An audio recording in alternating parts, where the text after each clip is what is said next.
Assalamualaikum warahmatullahi wabarakatuh. Selamat datang di podcast kami. Podcast yang membahas hubungan antara Islam dan perkembangan ilmu teknologi. Saya Faizar Fadilah dengan NIM 31231130, mahasiswa Teknik Informatika, dan hari ini saya bersama sahabat saya. Bagaimana kabarmu hari ini?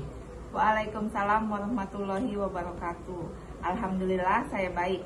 Senang bisa hadir di podcast ini. Topik yang kita bahas hari ini sangat relevan, terutama bagi kita sebagai mahasiswa teknologi yang juga seorang muslim. Betul sekali. Jadi teman-teman, hari ini kita akan membahas yaitu Islam dan iptek. Bagaimana sih Islam memandang ilmu pengetahuan dan teknologi? Kita akan kupas dari sisi Al-Quran, hadis, dan konteks kehidupan kita sebagai mahasiswa informatika. Apakah sudah siap? Siap, insya Allah. Bismillah, kita mulai. Oke, kita mulai dari yang dasar dulu. Menurut kamu, bagaimana sih pandangan Islam terhadap ilmu pengetahuan dan teknologi? Baik, jadi kalau kita lihat dari sumber utama kita yaitu Al-Quran, Islam itu sejak awal sudah sangat mendorong umatnya untuk menuntut ilmu. Wahyu pertama yang diturunkan kepada Nabi Muhammad SAW adalah Iqra, yang artinya bacalah. Ini ada dalam surat Al-Alaq ayat 1-5. Subhanallah, bukan tentang ibadah atau peran yang pertama kali diperintahkan, tetapi tentang membaca dan mencari ilmu. Wah, menarik sekali. Jadi sejak pertama pun wahyu Islam sudah menekankan ilmu pengetahuan. Lalu ada dalil yang relevan? Ada, banyak bahkan.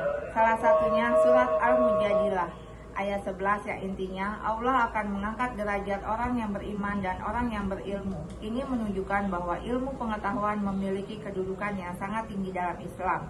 Bahkan ada hadis yang menyatakan menuntut ilmu adalah kewajiban bagi setiap muslim, diriwayatkan oleh Ibnu Majah.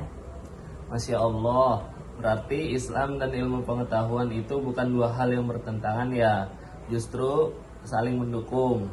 Tepat sekali. Bahkan sejarah membuktikan pada masa keemasan Islam atau yang disebut Golden Age of Islam, banyak ilmuwan muslim yang menjadi pelopor dalam matematika, astronomi, kedokteran, kimia, dan berbagai bidang ilmu lainnya.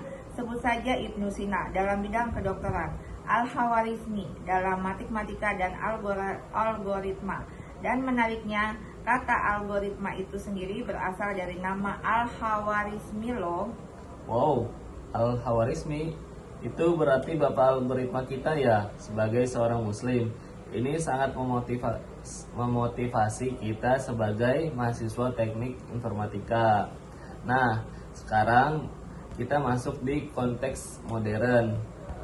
Di era sekarang ini perkembangan teknologi sangat pesat. Contohnya ada AI, media sosial, internet.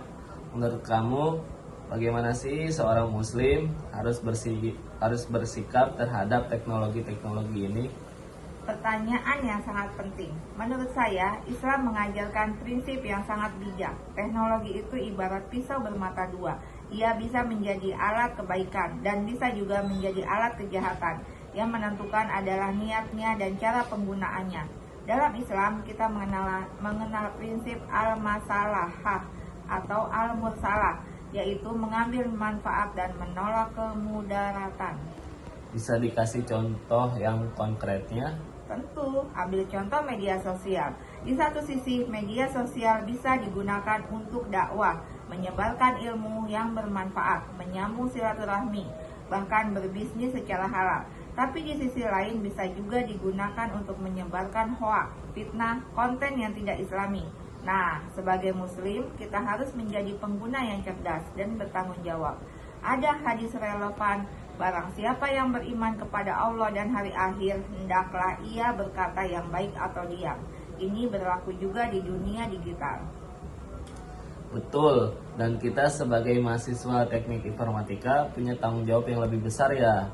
Karena kita adalah orang-orang yang akan menciptakan teknologi itu. Bagaimana sih Islam memandang tanggung jawab seorang ahli teknologi? Islam sangat menekankan tanggung jawab atau amanah dalam surat Al-Ahzab ayat 72. Allah menyebut bahwa manusia menerima amanah yang bahkan gunung pun tidak sanggup memikulnya. Sebagai ahli teknologi muslim, kita punya amanah untuk memastikan teknologi yang kita ciptakan memberi manfaat, bukan mudarat bagi masyarakat. Misalnya, membuat aplikasi yang membantu orang, bukan untuk digunakan untuk penipuan atau pelanggaran privasi. Luar biasa. Jadi konsep amanah ini menjadi landasan etika bagi kita sebagai muslim yang berkecimpung di dunia teknologi. Kita sekarang di segmen terakhir. Bagaimana sih kamu melihat relevansi antara nilai-nilai Islam dengan kondisi masyarakat digital saat ini? Sangat relevan. Justru di era digital ini, nilai-nilai Islam semakin dibutuhkan. Kita lihat fenomena saat ini. Banyak orang kecanduan gadget, hoak menyebar cepat, privasi terancam, cyberbullying merajalela. Islam punya solusi untuk semua ini. Misalnya, konsep tabayun, cek dan recheck dulu sebelum menyebarkan informasi. Ini ada dalam Al-Quran surat Al-Hujurat ayat 6. Wahai orang-orang yang beriman, jika seseorang yang fasik datang kepadamu membawa suatu berita, maka periksalah dengan teliti. Subhanallah. Ayat itu kalau diterapkan di sekarang bisa menjadi solusi masalah yang luar biasa. Islam sudah punya fact checking culture sejak 14 abad yang lalu. Benar, dan juga konsep his al-akil, menjaga akal pikiran yang merupakan salah satu dari 5 tujuan utama syariat Islam atau maqasid syariah. Pengguna teknologi yang berlebihan dan tidak terkontrol bisa merusak kemampuan berpikir kita. Islam mengajarkan keseimbangan atau wasatiyah. Gunakan teknologi, tapi jangan sampai melupakan kewajiban kepada Allah, keluarga, dan sesama. Prinsip wasatiyah atau moderasi ini memang sangat relevan. Tidak anti teknologi, tapi juga tidak terseret arus tanpa arah. Sebagai mahasiswa muslim, ini di bidang teknologi ini menjadi pegangan kita ya. Tepat. Dan terakhir, saya ingin sampaikan bahwa sebagai mahasiswa teknik informatika yang muslim, kita punya peran besar menjadi jembatan antara nilai-nilai Islam dan kemajuan teknologi. Kita bisa menciptakan teknologi yang rahmatan lil alamin, menjadi rahmat bagi seluruh alam. Alhamdulillah, diskusi yang sangat bermanfaat. Jadi yang bisa kita ambil hari ini, pertama, Islam sejak awal sudah mendorong umatnya untuk menuntut ilmu dan mengembangkan iptek. Kedua, teknologi adalah alat yang menentukan dampaknya, niat dan cara kita menggunakannya. Ketiga, sebagai muslim dan mahasiswa teknologi, kita memiliki amanah untuk menciptakan dan menggunakan teknologi yang memberikan manfaat bagi seluruh umat manusia. Tambahan dari saya, jadikan Al-Quran dan hadis sebagai kompas kita dalam menghadapi era digital ini. Islam tidak pernah menghalangi kemajuan. Justru Islamlah yang mendorong kita untuk terus belajar dan berinovasi.